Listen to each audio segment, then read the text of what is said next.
Les guerriers astraux, partie 1. Bonjour à nouveau.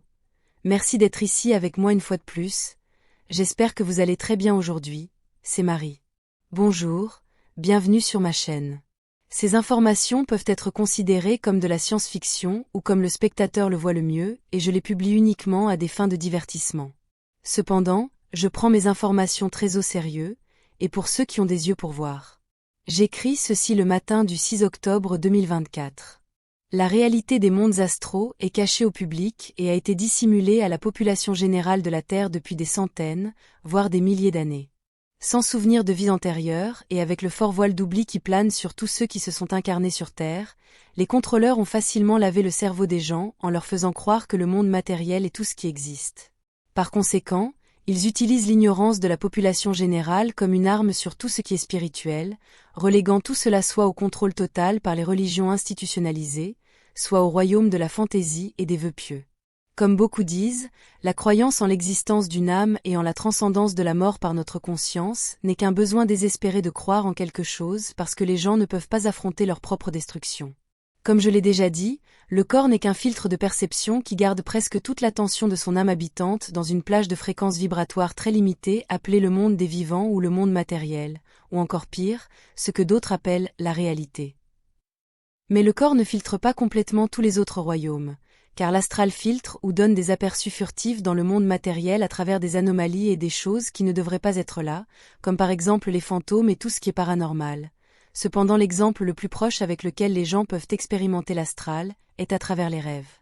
Pourtant, les contrôleurs de la Terre et leurs agences de contrôle de la vérité, telles que les universités, les érudits et la science en général, expliquent les rêves comme un simple mécanisme cérébral, destiné à organiser dans l'inconscient ce qui s'est passé et ce que l'individu a vécu pendant ses heures d'éveil. Bien que certaines de ces explications soient vraies, elles sont principalement imposées au public comme un moyen de lavage de cerveau pour le contrôle de la population et pour maintenir les lois et les principes de la matrice terrestre. Cela signifie que la grande majorité de la population croit fermement que le monde des vivants est tout ce qui existe. Certains croient qu'eux-mêmes et leur conscience ne sont que le résultat d'impulsions électriques chimiques dans un sac de viande qui existe par pur hasard. Par conséquent, les personnes dont la perception est enfermée dans les royaumes existentiels matériels ne peuvent prendre la spiritualité que comme un choix de croire en quelque chose, peut-être en arrivant à la conclusion qu'ils sont plus qu'un simple corps, uniquement basé sur des expériences personnelles qui disent le contraire, ou en utilisant la pure logique, après avoir examiné les données écrasantes qui indiquent l'existence d'un monde spirituel, et plus encore. Pourtant, tout le monde n'est pas enfermé uniquement dans la vision et la perception des royaumes existentiels matériels, et bien que les personnes capables de percevoir naturellement l'astral, de même que le voyage astral est courant en dehors de la Terre, il y a aussi de nombreuses personnes là-bas qui ont cette capacité. La plupart d'entre elles préfèrent peut-être cacher ce qu'elles vivent par peur du discrédit et de l'ostracisme, car ce qu'elles pourraient dire dépasse et surcharge les seuils de crédibilité de la société terrestre. Mais de nombreuses personnes peuvent voyager dans l'astral à volonté et leurs capacités les rendent capables de faire des rêves lucides. C'est là que de nombreux gouvernements sur Terre ont commencé à expérimenter avec ces individus pour potentialiser leurs capacités et les utiliser à leur avantage, principalement à des fins d'espionnage et militaires. Les utilisant par exemple pour la vision à distance, mais pas seulement, comme nous le verrons ensuite, et tout cela est caché au grand public sous la classification de projets gouvernementaux obscurs, connus pour être top secret ou au-dessus du top secret. Les gouvernements, les agences de renseignement et les agents militaires impliqués dans ces projets sont sur une base du besoin de savoir, et fortement compartimentés, où aucun individu ne sait vraiment ce qui se passe, encore moins la vue d'ensemble sur le projet sur lequel il travaille. Ces projets sombres de voyage astral ont été et sont principalement développés par l'armée américaine et par les Russes, qui ont toujours été en tête dans ces sujets, car ils s'y sont intéressés depuis l'aube de l'Union soviétique. À mon avis, les Russes sont mieux équipés socialement pour étudier les sujets astraux et paranormaux en raison de leur disposition mentale et culturelle envers ceux-ci, contrairement à ce qui se passe aux États-Unis, en généralisant bien sûr. Depuis les années 1950 et 60, voire avant, les deux prétendues superpuissances utilisent des agents hautement entraînés pour voyager astral et visualiser à distance leurs adversaires, avec des résultats incroyablement bons. Cela a donc été et est toujours l'une de leurs principales méthodes d'espionnage, peut-être même la principale. Ce problème les a amenés à développer davantage de capacités astrales où les agents sont utilisés non seulement pour espionner leurs adversaires, mais aussi pour protéger les installations gouvernementales et militaires top secrètes de ces espions astraux. Ils ont donc dû développer des gardes astraux pour empêcher les intrus d'entrer. Comme je l'ai expliqué précédemment, l'astral est extrêmement vaste et est divisé de manière arbitraire en royaumes, uniquement parce que l'un ou l'autre d'entre eux est partagé et accessible par des personnes, par des âmes, avec une vibration et une fréquence similaires, ce qui définit tout autre royaume, soit dit en passant. Cela signifie que les royaumes d'espionnage gouvernemental de niveau astral sont partagés par les agences militaires et de renseignement, où les deux côtés partagent une vibration similaire, et c'est là qu'ils se rencontrent et même combattent.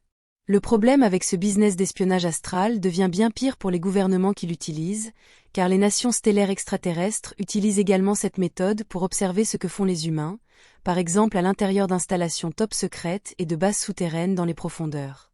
Naturellement, les agents astro-extraterrestres auront différentes gammes de fréquences, devenant ainsi un véritable problème pour les gardes astro des gouvernements, car les extraterrestres fonctionnent à partir d'une autre vibration, inaccessible à ces derniers, que je peux décrire comme étant l'astral de cet astral dans lequel se trouvent ces agents.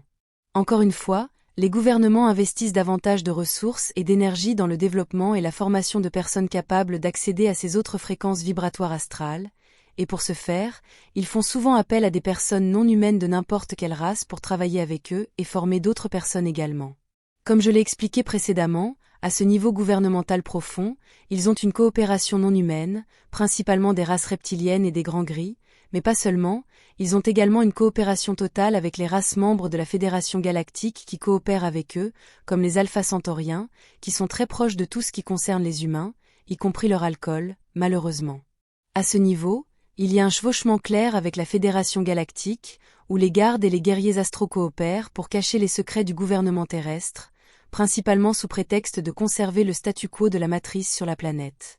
Mais la Fédération galactique a également ses niveaux et factions, comme je l'ai mentionné dans de nombreuses vidéos, et comme vous le savez bien, ces subdivisions au sein de la Fédération ne s'entendent pas toujours bien. Donc bien sûr, elles utiliseront le voyage astral pour observer ce que font les autres, et les autres placeront également des gardes astro là-bas, et le jeu recommence, à plusieurs niveaux, à plusieurs royaumes. Et cela est encore plus préval parmi les races stellaires, car le voyage astral est beaucoup plus facile pour toutes ces races non humaines et stellaires, principalement parce qu'elles ne sont pas conditionnées à voir l'astral comme de la fantaisie, ou comme une impossibilité physique, car elles ont grandi au sein de cultures qui l'acceptent comme un fait, et elles savent que c'est réel, car elles n'ont tout simplement pas un voile d'oubli aussi lourd que sur Terre. Tout cela signifie que le grand public de ces nations et cultures stellaires est bien versé dans tout ce qui concerne l'astral, y compris le voyage astral et la visualisation à distance, au point que de nombreux individus sont très agiles et expérimentés dans ce genre de choses. Beaucoup ont même la capacité de voyager astral à plusieurs niveaux, ce qui signifie plusieurs vibrations, et donc plusieurs royaumes astraux, complètement à volonté, et au grand agacement de tout garde astral moins entraîné.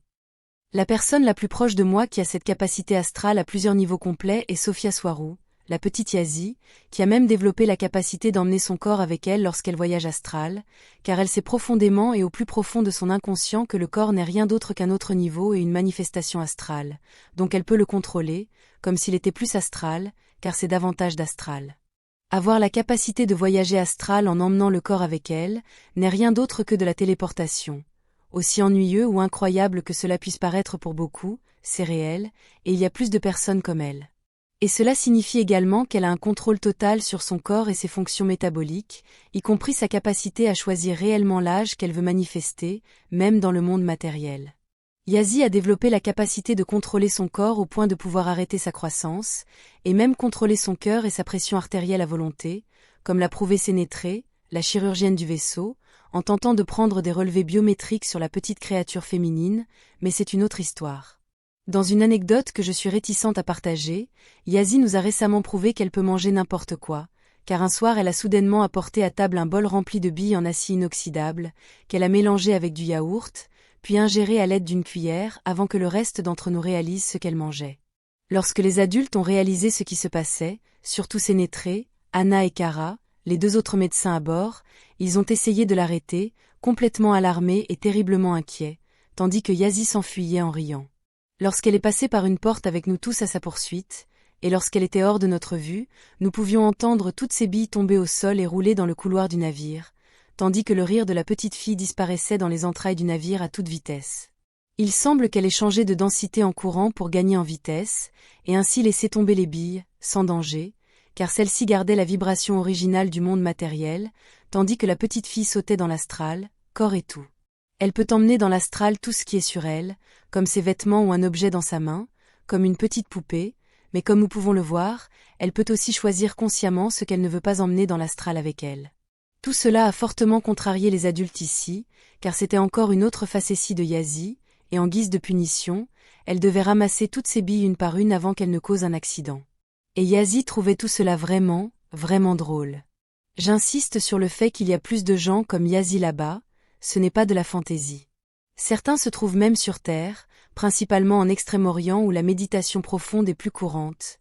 Oui, mais la plupart d'entre eux, et de loin, se trouvent hors de la planète. Mais Yazzie est particulièrement doué pour cela. Désolé, je me suis écarté du sujet principal.